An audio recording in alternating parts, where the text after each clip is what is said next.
This is Impact Healthcare, people and strategies that are disrupting the health benefits industry. And now, here's your host, healthcare benefits industry expert and the originator of the transparent health benefits movement, Lester Morales.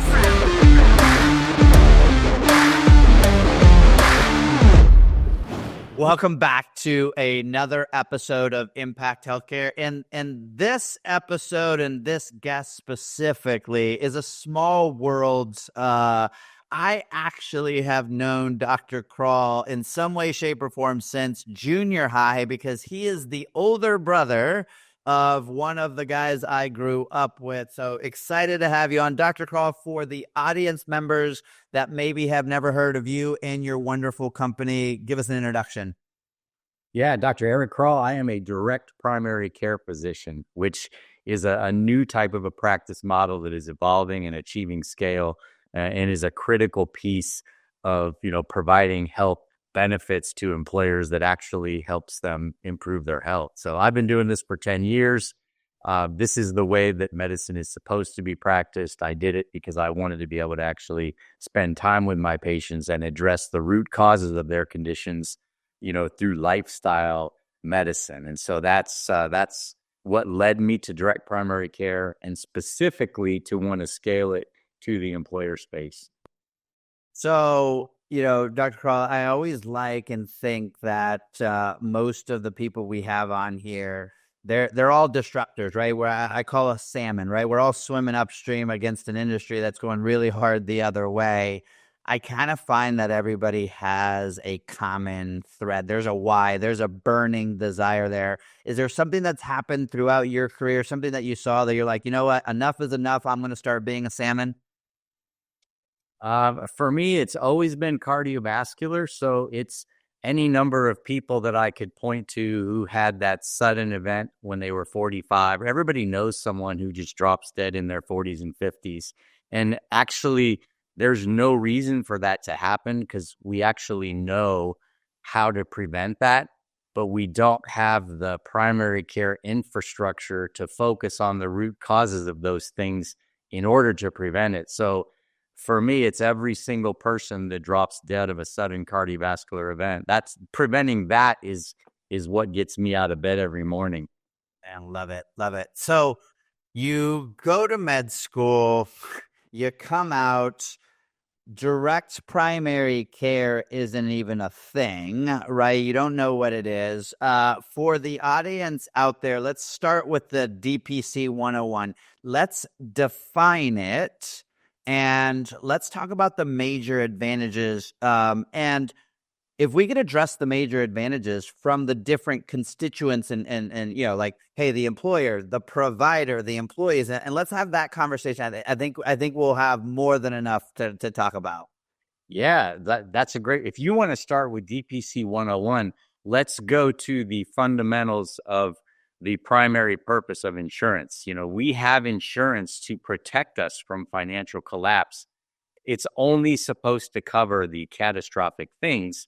We're supposed to pay for the small stuff ourselves. So, and the car maintenance, analogy holds. I mean, if you paid for car insurance or car oil change and tire rotations with insurance, we wouldn't be able to afford car insurance either. So the fee-for-service system should not apply to primary care whatsoever because everybody should be paying for primary care on their own.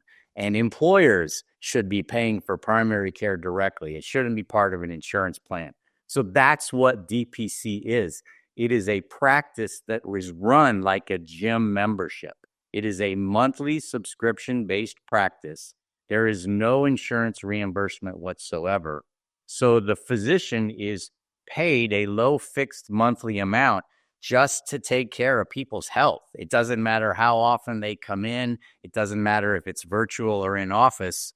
The physician's practice, you keep the lights on completely independent of volume. You don't have to have 3,000 patients to keep the lights on. You have 600 patients, which may sound like a lot, but that's nothing compared to 3,000. And so you don't think about cost. People aren't paying you at the time of service. They need you. They see you. You spend an hour with them and you you address all their problems with, again, like I said, lifestyle. So the advantages are obvious. It's the advantage to the doctors is they don't get burnt out and leave the practice of medicine because they're practicing medicine the way they always wanted to practice it. And the advantage for the patient or the employee is obvious because they get care whenever they need it, including virtual, but it's always today. They don't wait in a waiting room. They go right into the office and they spend 30 to 60 minutes with their provider. So you don't put off care. If you're sick, you go to the doctor. So you're not lingering with acute illnesses, and you're actually seeing the doctor periodically to manage chronic conditions, whether it's, depression, anxiety, ADD, headaches. It doesn't matter. All of the chronic and acute problems, 85 to 90% of them can be managed by the primary care doctor in a practice like this, where you have the time to do this.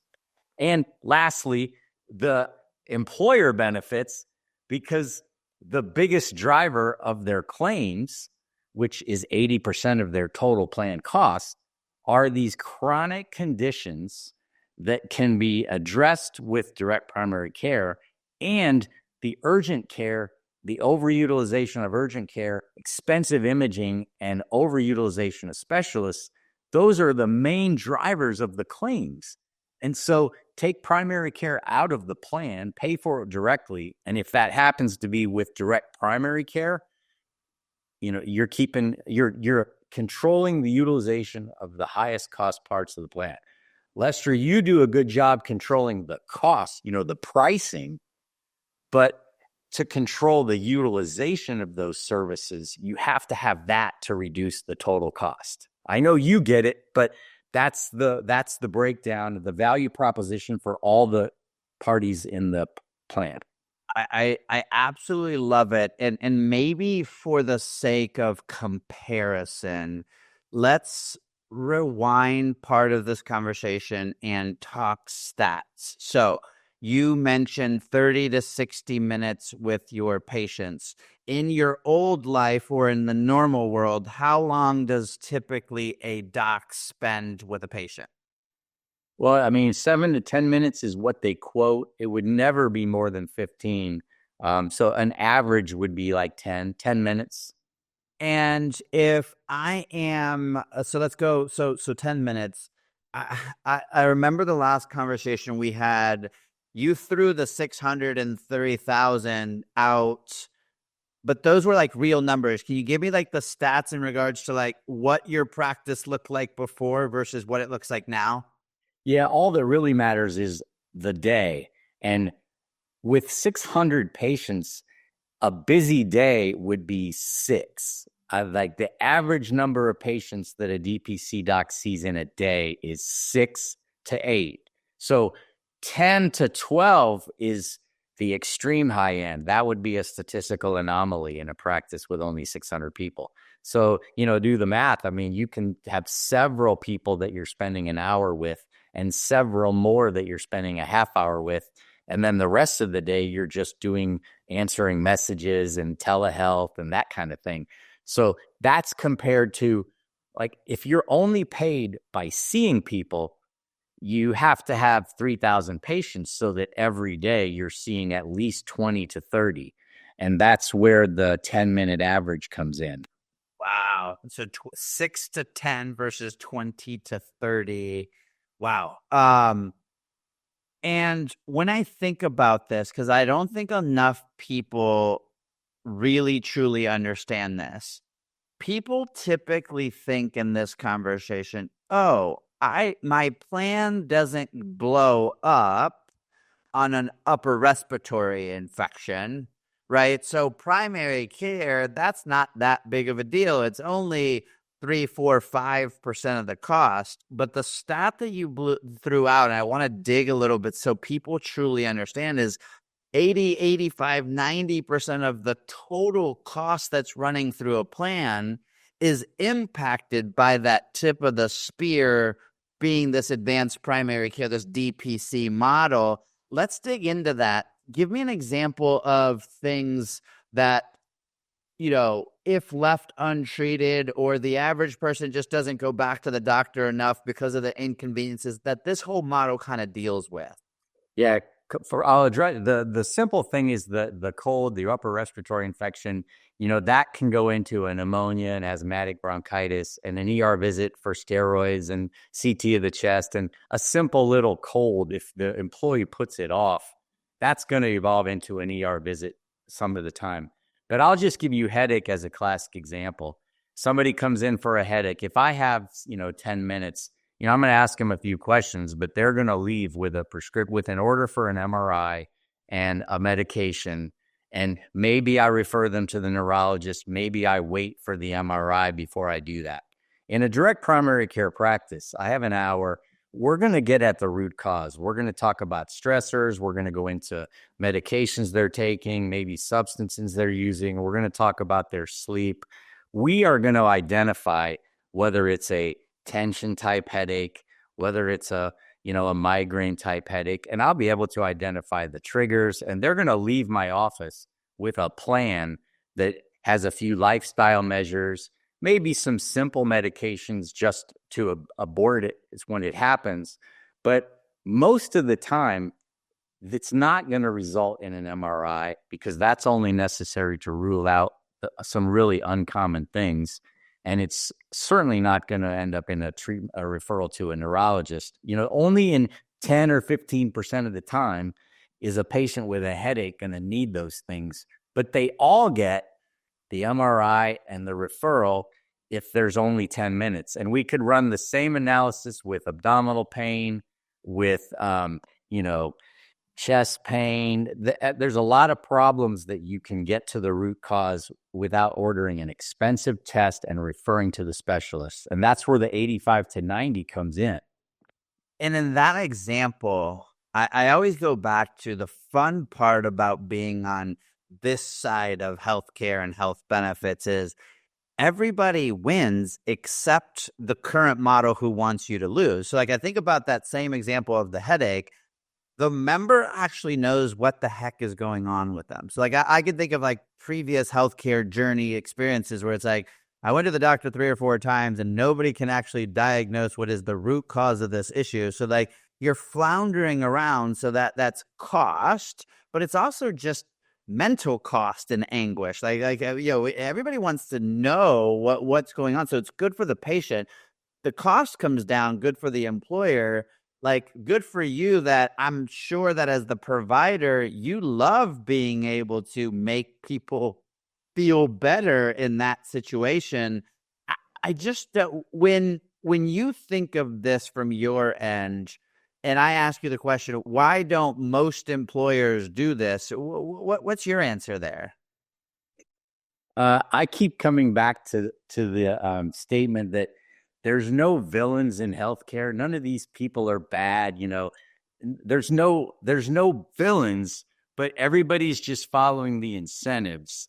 And so the solutions are not going to come through politics or, the managed care organizations that are going to keep paying advisors lots of bonuses to make sure that their employers think that it's too risky to do this. So they're just following the incentives, and there's an inflation of the risk. The forward-thinking employers who hire the forward-thinking advisors realized very quickly this is not a risky thing to do because you're providing the primary care. You're using a community pharmacy rather than a cartel PBM, and you've got nurse navigators that make sure that patients go, where this is working in every small community in this country where these solutions are being employed. It's just that the system is incentivizing advisors to make sure that their clients don't do this. That doesn't make them bad, but they're following the incentives.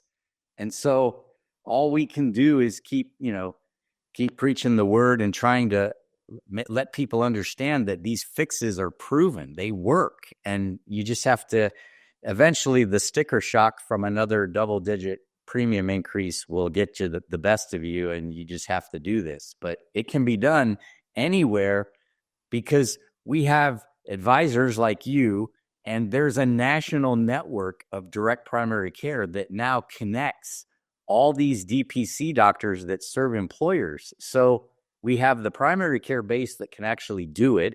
We're getting the advisors that know how to do plans this way. So literally anybody can do this. And that's where, as you know, the fiduciary obligation to the CFO, to their employees, if the fixes are this proven, then they have an obligation to manage the funds in their healthcare better, or they're going to face fiduciary, liability. Yeah, it's such an interesting thing. I still always go back to, it just is a better way of doing it, right? Like I love cost savings, but when I think about it, just like we all get out of bed trying to impact a human life, and this is just the right answer of impacting a human life. I eliminated the obstacle of them seeing Dr. Crall. So let's just start there. Like, why don't more people take better care of themselves? Or like, why aren't we fixing and bending the cost curve? Well, first, people don't do the things that they're supposed to do, right? Like a diabetic. I don't know how many times a diabetic needs to come see you over the course of the year, but if I have a $5,000 HSA deductible, the chances of me coming to see you, the number of times I need to see you and be actively managed, is almost nil, because I got to drive, I got to wait in the waiting room, I got to pay a couple $100 every time. Talk to me about like one of those types of, hey, every year I see diabetes, I see musculoskeletal, I see, all of these things on my large claim reports. Talk to me about an active management of one of those patients. Diabetes is a great example because, a diabetic, especially one who's not well controlled, which is a lot of them, they need to be seen every 3 months. And in a fee-for-service primary care doctor's office, you're going to have claims with their primary care doctor 4 times a year, and they're probably going to be referred to an endocrinologist who will see them twice a year. So there's a lot of claims that are being filed there. If their direct primary care doctor manages their diabetes, there's no cost to the employee at all. So they'll go those 4 times. But, oh, by the way, the plan for their diabetes is going to include some nutritional changes, monitoring physical activity, and we could have a virtual visit monthly or every 6 weeks, and then just have the in-office encounter be 4 times a year. So you're actively managing the condition with lifestyle, but that doesn't cost the employee anything. So they're going to sign up. They have no obstacle to doing that. They don't even have to leave work for half the visits because you can do it, virtually. So, and the cost to the employer for direct primary care for an employee is generally, on average, $90 to $99 a month. So what's $1,000, $1,100? But for a diabetic, they're going to incur much more than that in the fee-for-service and the endocrinology claims. But that doesn't even address the fact that they might have a flare-up that involves a hospitalization, whether it's, their kidneys shut down, So it's just, the math is pretty simple, but it's about the care and the fact that the employee gets their problem managed at no out-of-pocket cost to them, so they don't refrain from going. Well, and it's interesting. I was talking to you about a group that we're working on. 2 of their largest 10 claims are both end-stage renals, right? So when you think about that, like, why and how does somebody get to the point where they are an end-stage renal dialysis patient? Well, it's because they didn't do something way ahead of that curve. And in this model, that would have been something, that they could have easily managed before they even got to now a $250,000 claim versus, something way less impactful from a cost standpoint. Yeah. It's nuts. So, when you think about the impact to the patient, what I have heard you say that, and I see your face lighting up, that like, I think about this, I was actually just, kind of scratching my head about this. I don't know that I've ever talked to any one of my primary care physicians. I'm a pretty fit guy myself, so I do this on my own. But I don't think any one of my providers has ever talked to me about lifestyle changes, or anything. How much of this DPC model is, yeah, we got to treat the thing that's here, but we got to get underneath the hood? How much of that is that? And talk to, dig into that, because that's an untold real benefit on this that I think anybody that's listening to this can appreciate. The number of times they've been able to sit and have a real conversation about lifestyle changes with their primary care physician is probably negative 10. I mean, I love this, and I thank you for asking me to dig in, because it's good to dig in a little bit on this in particular issue. You hear talk about medicine 2.0 to 3.0 and how, once we had the internet and we had all this information and personalized treatment of patients with their disease, and now we know a lot about genetics and we know how to prevent disease, but we just don't have the primary care base. So what happens is, we used to talk about prevention as you got to address blood pressure, blood sugar, cholesterol. You got to fix those things. Now we know one step higher. Those things are all caused by chronically elevated insulin, inflammation, and cortisol. Those are the root drivers of everything. So that is what has led to lifestyle medicine as a board certified specialty. It's not snake oil. It is science-based, backed, and it's board certified, because nutrition and physical activity address the chronically elevated insulin and a little bit of the chronic inflammation. And then sleep optimization and stress optimization through, relationships, fulfillment, those manage the chronically elevated cortisol. So lifestyle medicine as a specialty has 5 main pillars: nutrition, exercise, sleep, stress, and then substances, making sure you avoid harmful substances.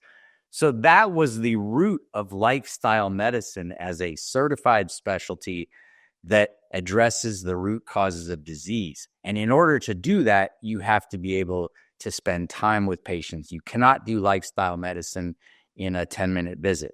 So that's the main benefit of DPC. The reason why it allows physicians to practice the way they intended to and avoid burnout, it's the ability to address the core pillars of lifestyle medicine. I mean, that really is prevention. We know that now. We've just never had the primary care infrastructure to deliver on that. And direct primary care is our value-based primary care, of which direct primary care is one of the main ways. That's the only way you can deliver on that. So employers can't manage the utilization and lower their claims unless they have access to a value-based direct primary care. I think of 2 things right now. One is I need to go see a DPC doc because I don't sleep very well and high stress. So that just reminded me that I probably need to do that. But 2 questions I think people would have, because I'm having one. One is, hey, I travel a lot. I'm on an airplane, or I have employees in multiple states or whatever. How does the DPC model, can it support multi-state employers or an individual patient who might, be on the road 200 nights a year?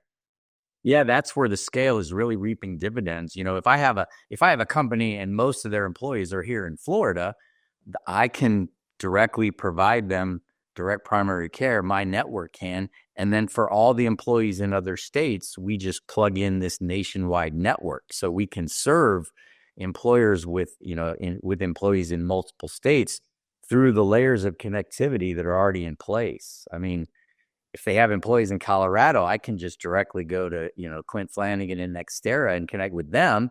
If they're in Atlanta, I can connect with, Brian Hill at Hip Nation. But if they're in Louisiana or West Virginia and there is no big network there, then I just plug in this nationwide network. So The solutions are in place, man. That's what I mean. There's no obstacle to any employer doing this, like starting January 1st. The fixes are there. And in that scenario, like I'm now asking selfishly for me, right? I'm in, 15 states in 3 months. Can you practice across and or support somebody, but maybe a prescription drug or something needs to be called in by something else? So how would that work if like an individual member needed you but was on the road of, because this isn't, and I don't want people to get confused. Actually, I think it would be a good thing for us to dig into. This isn't like telemedicine where I get the next doc that calls in. Like, I'm talking to my doc or somebody on his or her team every time. Talk about the consistency and how you might solve for the interstate thing. Yeah. So, I mean, telemedicine just became a thing as a result of the pandemic. I mean, DPC has always been doing telemedicine because we're being hired to manage the patient, whether it's in office, by phone, or by video. So we've always done telemedicine. So that's the difference between an employer providing a telehealth benefit, which may be to manage some of the colds and sore throats and save some urgent care that way, but you're just getting whoever happens to answer. And that's for just those acute things. With DPC, your telehealth is automatically built into it, but the only person they're ever talking to is their provider. And probably appropriate to mention at this point too, I always think of the employer's costs in terms of the 3 buckets. You've got the acute care bucket, which is like 75% of their healthy employees. Most of those claims are just acute illnesses and injuries, most of which can be taken care of by the primary care doctor. And then you have this bucket of people that have advanced disease. Thankfully, it's only 5%, but like a third of the plan costs or more is from those people. And they do need to see their specialist too. But if you optimize their nutrition, exercise, sleep, and stress, just like everybody else, fewer of those chronic diseases are going to flare up in that plan year. So that's huge. But then the biggest bucket are the people who they already have their diseases. They're not apparently healthy, but they haven't had their 1 year yet for their big claim. And like the actuarials say, like 1 every 7 years, whatever. If those people, they have their obesity or their prediabetes, high blood pressure, if they have a DPC doctor and they're able to optimize those conditions, you reduce the likelihood that this year is going to be their big event. So all 3 of those buckets are directly addressed by direct primary care. If you plug in a telehealth, you're going to make some difference on the acute care bucket, but not a big dent. Yeah. When you've got a patient that is chronically ill and needs to go see that specialist, how do you coordinate with that specialist? And also, I'm imagining that you're also being a little bit of a woodpecker to make sure that the person did go get that extra care. So from an efficacy standpoint and a compliance standpoint, this is increasing. Talk to me about that coordination and that efficacy. Yeah, that was one of the other benefits I failed to mention earlier. We truly are the advocate for our patient in the system, because if I'm seeing 6 patients and, a lot of my time during the day is handling things, anytime I send a patient to a specialist, they go with a nice little letter, a nice little referral summary. These are the things I've already done, just so there's not a duplication. And the specialists aren't used to that. They're going to at least send me a note so that I know everything they did. Or a lot of times they'll pick up the phone and call me after they've seen the patient. It's because I've taken the time to go through everything that I've done, what I'm thinking. So that creates the care coordination automatically just by taking the step to do that.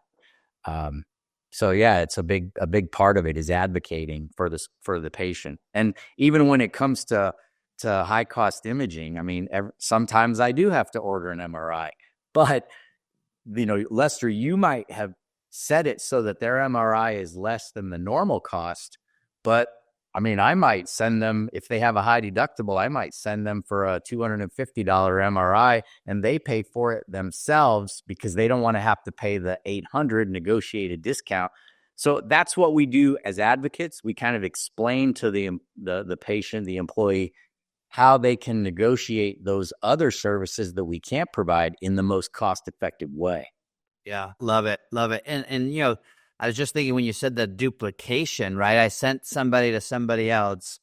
I mean, I think about this myself of like how many times, you know, Dr. A did some sort of test and or lab and or whatever. You go to Dr. B and they want to do the same damn thing over again. You know, one, it's a CYA conversation. Two, it's a revenue conversation. It says, well, if you've already had it done over here, you're not getting it done over here. So they want to make money. So like back to the perverse incentives, you know, that you started off with, like you could see in that model.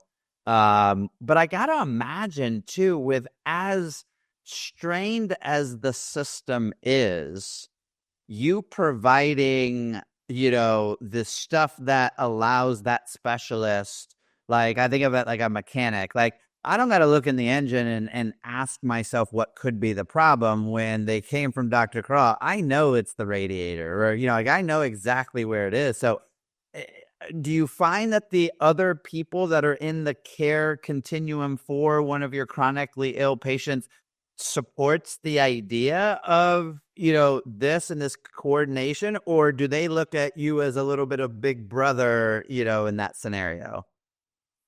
You know, specialists don't like to have to address things that actually should be addressed by primary care. So once they know that their patient in front of them has an actively engaged primary care, they focus more on the stuff that's for them. And they love the fact that they can say, well, that's something that I think you could probably address with Dr. Crall, because they know they could call me and see me the next day and I can address it. So it makes their job easier. That's for sure. Love it. Love it. Let's dive in and personify this because, well, you know, let me ask one more question. We've talked about all the good, right? Like somebody might be hearing this and be like, there's too much good. Is there anything bad in this scenario? Or like you said, like, you know, hey, if I could address one thing that's not addressed now, or is there any gap in this whole conversation? Two things I would answer there. One, the biggest drawback is that there's a lot of variation in what a DPC physician or provider is. So if an employer says, yeah, man, I want to plug in DPC, you know, one DPC is, you know, not the same as another. So that's where some of these sort of physician-led communities, you're more likely to get a DPC provider that is practicing full scope, you know, and doing lifestyle medicine. They're in tuned in what an employer needs. They're not like someone that used to, work for a specialist and they want to do DPC. And I don't want to denigrate anybody else, but some people just do DPC and they call it that because they want a fixed monthly revenue and they heard this thing is great. So, gosh, and I forget what the second thing I was going to say was, but No, but that makes a lot of sense in regards to like consistency, especially if you're a multi-state or multi-location employer. But a no-brainer, obviously, is that employer that's in that one. And I thought of the second thing. The one of the drawbacks I talked about incentives and how there's perverse incentives. So with direct primary care, pretty much everybody is properly incentivized. But one drawback, and I talked to DPC docs who want to do DPC. If you think about it, there is a potential incentive to collect that monthly membership and never try and engage the patient. So theoretically, and some of the drivers of quality, as bad as some of them are, it forces doctors to do their CME and track their metrics and track the A1C. So there is one element of the insurance-based system that kind of forces doctors to follow standards of care. So the DPC doctor usually, they're doing everything for the right reasons, practicing medicine the way they want to. They're working for the patient. They have to check themselves at the door and say, look, I need to make sure that I'm following all the standards of care because no one is policing that. Yeah. And they have to make sure that diabetic, they could say, see you next year and collect the fee, So that's not a problem that I see. But to answer your question, this seems all great. What are some of the potential negatives? I think that's where it comes down to. If you have to make sure that if you're going to plug in DPC, that it's with an organization or with providers that actually follow, lifestyle medicine and follow standards of care. So, yeah. Yeah, I guess the check and the balance there is going to be, if you don't save me money and my employees aren't necessarily happy, I'm not going to do it again next year. So you'd like to think like, that revenue intake would be something there. Let's personify this. If you could think of an employer that you work with, what were they doing before? What was their big issue? And after taking them on, talk to me about what happened with the employer. But I'm really more interested in stories about the patients and what happened to them. But let's narrow this down and really personify this in real life. Yeah, a couple of industries that come to mind. Restaurants, family-owned restaurants are a big one because they're generally younger, healthier people, and they never go on the plan anyway. But I have more experience with car dealerships, family-owned, where there's multiple dealerships, and so they maybe have 100 or 200 employees. Generally, employees that either didn't even take the benefits before or would never go to the doctor, so they would get the chronic things that happen when you don't go to the doctor regularly. So this one particular car dealership, they wanted to have an on-site doctor. So we actually got one of our providers that was found it worth going on site 2 days a month in order to, have the lion's share of those employees. So we actually made it an on-site thing. And the advisor, did one of these new types of plan designs where it wasn't a traditional carrier. They went self-funded. And now these younger, relatively healthier people that didn't even take the benefits before, now they have a doctor they can see whenever on the site. They don't even have to go to the office. So engage them more. And that was a plan, which in the first year, their costs went down 25%. And so they're paying for DPC, at $90 per employee, but the overall cost of the plan go down. And that's a typical number. For every 100 employee plan, you've got $1 million to $1.5 million spend. So that's going to go up 100,000 or 200,000. You plug in all these proven options, and now you save 200 or 300,000. So it's a $400,000 swing. That seems, those are real numbers. That happens almost every time you switch to a plan like this. But yeah, the car dealerships is one that I see it over and over again. I guess because they generally are younger and they don't take the benefits. And then I probably don't need to go into it anymore, but family-owned restaurants, these are, they might have 400 employees, but only 80 of them actually take the benefits, so then you build a plan where it makes it something that younger people can engage and they sign up for it and people get healthier. Yeah. And I want you, and I know it's maybe anecdotal, but I think you could probably speak to it because of your interaction with the patient. I saw a stat this morning. The new Gallup poll showed that, employees are less satisfied with their employers now more than ever, right? Post-pandemic, you heard the great resignation, but there's no doubt that we're in a war for talent, right? Talk to me about what this does from an employee perspective of their employer, right? Whether that's a recruitment on the front end, whether it's a retention, or, I think of it too, employees want to, especially the younger workforces, want to work for an employer that they know give a crap. Talk to me about that anecdotal evidence that you have treating that patient of what's that perception now to that employer who offers this type of thing? Yeah, so two things there. I'll try to remember both this time. We do a lot of DPC for small mom and pop employers, pool title companies, pool companies, where they only have 10 or 15 employees, and they love providing DPC. They don't even provide benefits, and they report to me that it really helps with their retention, because people in those types of jobs never have the opportunity to get benefits anyway. So they love it. But for the bigger employers, I forgot what I was going to say again. About the recruitment retention. Recruitment and retention. So it's interesting because you said originally this whole way of doing benefits 70 years ago was to retain employees, give them a Cadillac insurance plan. Well, that hasn't worked out so well, as it drove costs up.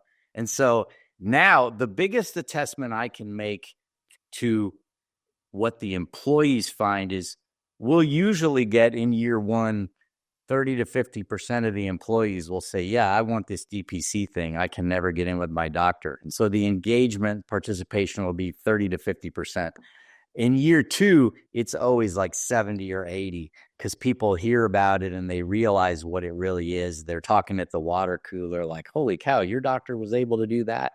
So for bigger companies, I can't really speak to how maybe it helps with their retention.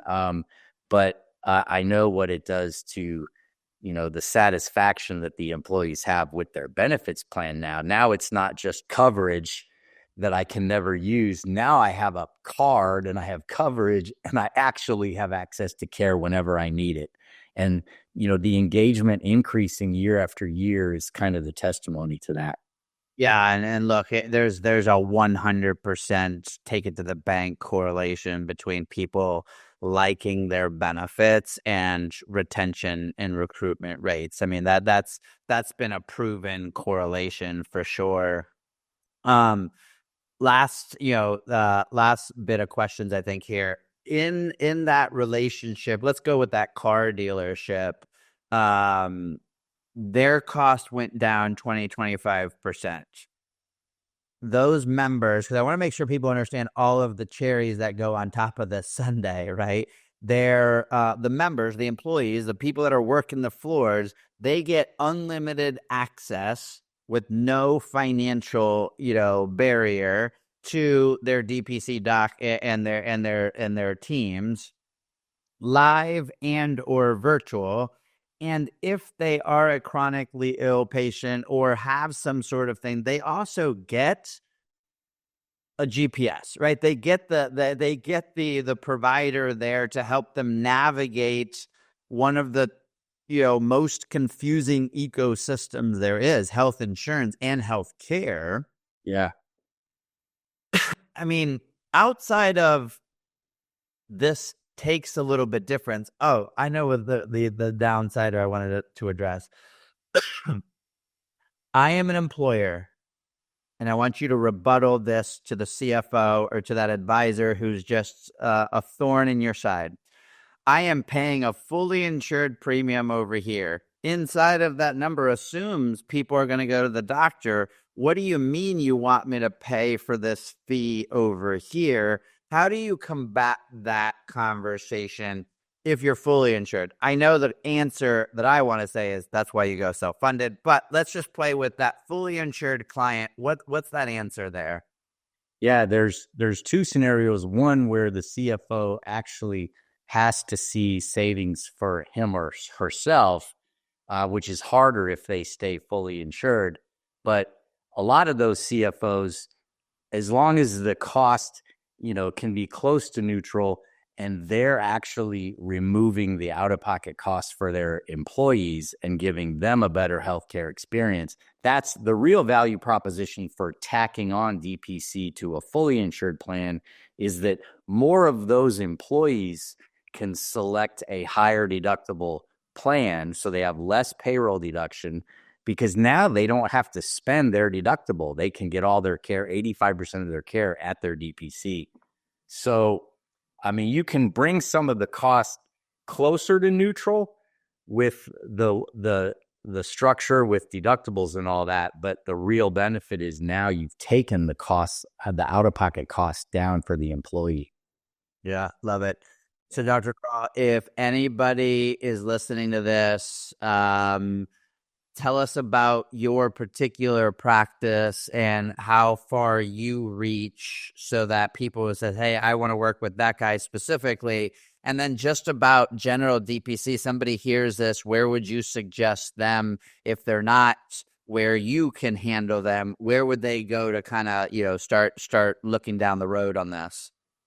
Yeah, so Persona Healthcare, we started in 2016, and we've just added DPC docs as employers needed them. So just by just demand, we've grown to 56 providers, and we're focused mostly in the Tampa, the Orlando, Gainesville, Jacksonville, and up and down the East Coast, with a little bit in Sarasota and Fort Myers, Naples. The Panhandle is still kind of a dead zone. But anybody who needs DPC primarily in Florida, I mean, we're happy to work through that ourselves. Someone who needs DPC outside the state of Florida, I mean, I'm still happy to advise someone directly on how to do that. I'm good with that. But dpcfrontier.com is a nice resource. That is the place that all DPC doctors, providers go to register their practice, because they know that all the other stakeholders that want DPC, that's the main place that people go. So you can go to the mapper on dpcfrontier.com and it'll show you where the DPC doctors are. But, so that's great for individuals. If you want to find coverage for your employees in other states, I mean, the easiest thing would be, I can help them, figure out how to do that, or they can, just use the mapper that I mentioned. And where would somebody either find out more about your practice, get a hold of you? I don't want to give out your personal cell phone number, but where should somebody get a hold of you if they want to chat with you? Yeah, the company's called Persona Healthcare Direct, and our website is personahcdirect.com. That talks about, the value proposition to the employees and to the employer, and it shows the mapper of where all of our DPC providers throughout the state of Florida are. Awesome. And if by chance a provider is like, man, I got 3,800 patients on there, and this sounds amazing, is that a person that should reach out to and be like learning how to transition their practice? Absolutely. That's one of my favorite things. And I thought that the easiest part of this was going to be finding the doctors. It turned out to be the opposite, because the system has the golden handcuffs on the doctors. So I've got lots of employers that would like DPC in areas where there are none. So my favorite thing is to talk with doctors who are even just thinking about it, so I can explain to them why it's actually not as risky as what they're thinking. Right. Well, Dr. Crall, thank you. This has been, I've actually learned a couple of things, so I appreciate. And I remember when you started, so to see, I didn't realize that you've grown that big. So kudos to you. And knowing, just knowing what a man you are. What's awesome about it is that I know that it's been out of pure just wanting to impact humans and impact healthcare, and it's just less about the dollars and cents and more about making sure you're doing the right thing. So it's just such a cool thing to watch, and I really appreciate you being on. Thank you for having me. This is one of my favorite ways of spending my time outside of patient care. So thank you. Awesome. So for anybody that listened, if you like this episode, when I tell you advanced primary care in this model set is one of the quickest ways to absolutely impact both the quality and the cost and the overall satisfaction of healthcare, I am not lying. So if you haven't explored it, one, please hit share and like on this, and share with people who have not heard this, because the better we can treat the patient at the earliest level, the cheaper healthcare will be for everybody involved. It's just plain and simple. So removing those barriers, making sure people love their healthcare is what we're all about. So Dr. Crall, thanks again to the audience. Thank you. Give it a like, give it a share, and we'll see you on a new episode of Impact Healthcare.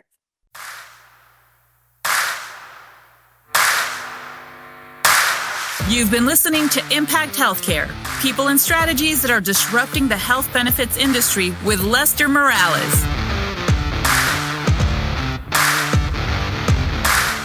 Remember, the journey to getting 20% savings on your healthcare benefits starts with total transparency.